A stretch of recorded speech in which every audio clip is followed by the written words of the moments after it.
ஓம் சாந்தி. நாம் பாப் சமான் அகங்காரமற்ற ஆத்மா. நாம் சம்பூர்ண ஃபரிஸ்தாவாக இருக்கும் ஆத்மா. நிந்தனை செய்பவரையும் அன்பால் அருகில் கொண்டு வந்து விடும் ஆத்மா. நம்முடைய புத்தியை தூய்மையாக்குவதற்காக தந்தை வந்திருக்கின்றார். எப்போது நாம் தூய்மையாகின்றோமோ அப்போது நாம் தேவதையாக ஆகின்றோம். ஒவ்வொரு கல்பமும் தந்தை தன்னுடைய குழந்தைகளிடத்தில் வந்தே ஆக வேண்டும். பதித்தமான துக்கமான குழந்தைகளை சுகமானவர்களாக ஆக்கியே தீர வேண்டும். இந்த திட்டம் நாடகத்தில் ஏற்கனவே உருவாக்கப்பட்டிருக்கின்றது. இந்த பந்தனத்தில் தந்தையும் விடுபட முடியாது. தந்தை மிகவும் அகங்காரமற்றவராகி பதித்த உலகில் பதித்த சரீரத்தில் வருகின்றார். தந்தை இந்த நேரத்தில் நம்மை சொர்க்கத்திற்கு எஜமானர்களாக ஆக்குகின்றார். பிறகு நாம் அவருக்கு துவாபர யுகத்தில் தங்க கோயில் கட்டுகின்றோம். இது படிப்பு கற்பிக்கும் தந்தையின் முக்கிய விசேஷத்தன்மை ஆகும். எப்போது பாரதத்தில் தந்தைக்கும் தேவி தேவதைகளுக்கும் நிந்தனை செய்து செய்து ஏனியில் இறங்கி தமோ பிரதானம் ஆகிவிடுகின்றோமோ அப்பொழுது தந்தை வருகின்றார். இந்த நாடகம் ஏற்கனவே உருவாக்கப்பட்டதாகும். தந்தையும் நாடகத்தின் பந்தனத்தில் கட்டுப்பட்டு இருக்கின்றார். இந்த நாடகத்தில் இருந்து தந்தையும் கூட விடுபட முடியாது. தந்தை வந்து நம்மை தூய்மையான புத்தியுடையவர்களாக ஆக்குகின்றார். தந்தை நம்மை மனிதரிலிருந்து தேவதையாக ஆக்கிக் கொண்டிருக்கின்றார். நாம் சூரிய வம்சி மகாராஜா மகாராணி ஆவதற்காக இங்கே வந்திருக்கின்றோம். நம்முடைய லட்சியம் குறிக்கோள் முன்னால் இருக்கின்றது. நாம் உண்மையில் நரனிலிருந்து நாராயணன் ஆவதற்காக வந்திருக்கின்றோம்.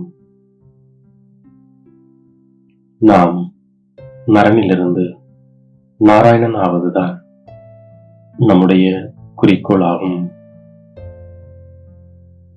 இதுதான் சத்திய நாராயணனின் கதையாகும். இது ஒரு குடும்பமாகும். தந்தை எப்பொழுது வருகின்றாரோ அப்பொழுது சுகமான உலகை அடைகின்றோம். நாம் உலகிற்கு எஜமானர்களாக ஆகின்றோம். இந்த எல்லையற்ற தந்தை எல்லையற்ற ஆஸ்தியை கொடுக்கின்றார். அதுவும் 21 பிறவிகளுக்காக. தந்தை நம்மை தெய்வீக வம்சத்தினர்களாக ஆக்குகின்றார்.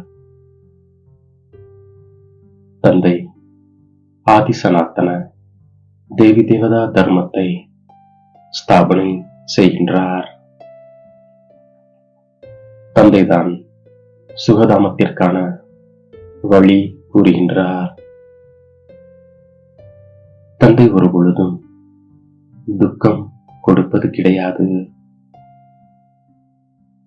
தந்தை எந்த ராஜ்யத்தை ஸ்தாபனை செய்கின்றாரோ அங்கு அகால மரணம், துக்கம் போன்றவைகள் ஒருபொழுதும் இருக்கவே இருக்காது. தந்தை நம்மை சுகதாமத்திற்கு அழைத்து செல்கின்றார். ஆகவே நமக்கு மெய் சிலிர்க்கின்றது. ஆகா, தந்தை நம்மை புருஷோத்தமர்களாக ஆக்கிக் கொண்டிருக்கின்றார். நம்மை முன்னேறும் கலையில் அழைத்து செல்பவர் ஒரே ஒரு தந்தையாவார். பதித்த பாவனர் தந்தை வருகின்றார் எனில் முழு உலக மனிதர்கள் மட்டுமின்றி இயற்கையையும் சதோ பிரதானமாக ஆக்குகின்றார்.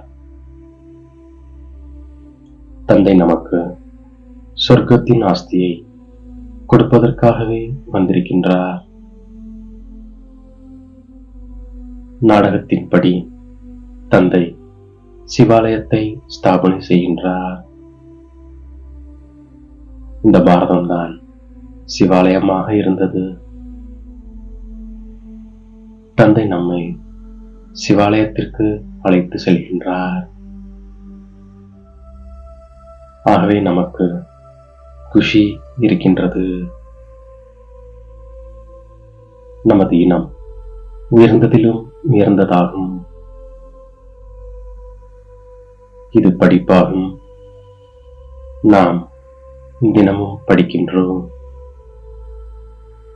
நான் உங்களுக்கு ராஜயோகம் கற்பித்து ராஜாவிற்கெல்லாம் ராஜாவாக ஆக்குகின்றேன் என்பது பகவானின் மகா வாக்கியம்.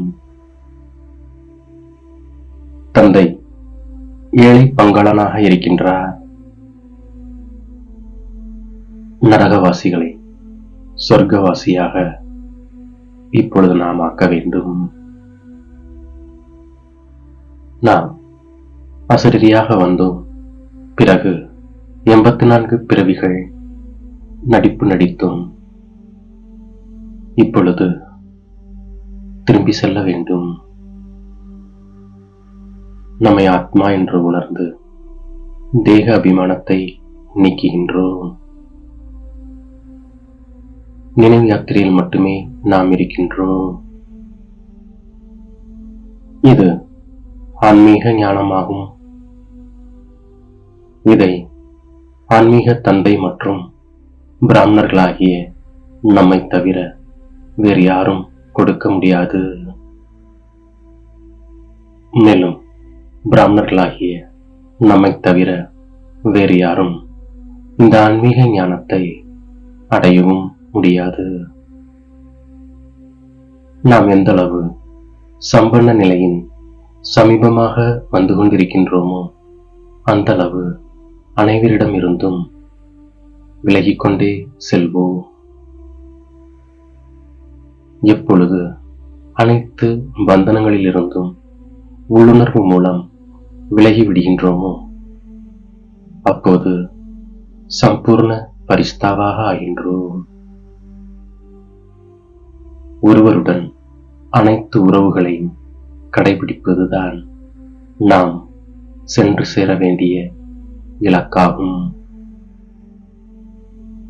இதன் மூலம் கடைசி பரிஸ்தா வாழ்க்கையின் குறிக்கோள் சமீபத்தில் அனுபவமாகும். அப்போது புத்தி அலைவது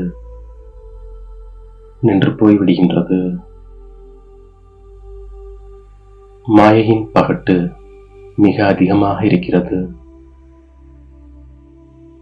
இதனிடமிருந்து நம்முடைய முகத்தை திருப்பிக் கொள்கின்றோம்.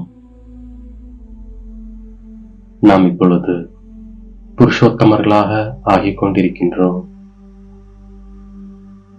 பகவான் நமக்கு கற்பிக்கின்றார் என்ற குஷியில் மெய் சிலிர்த்து போகின்றோம்.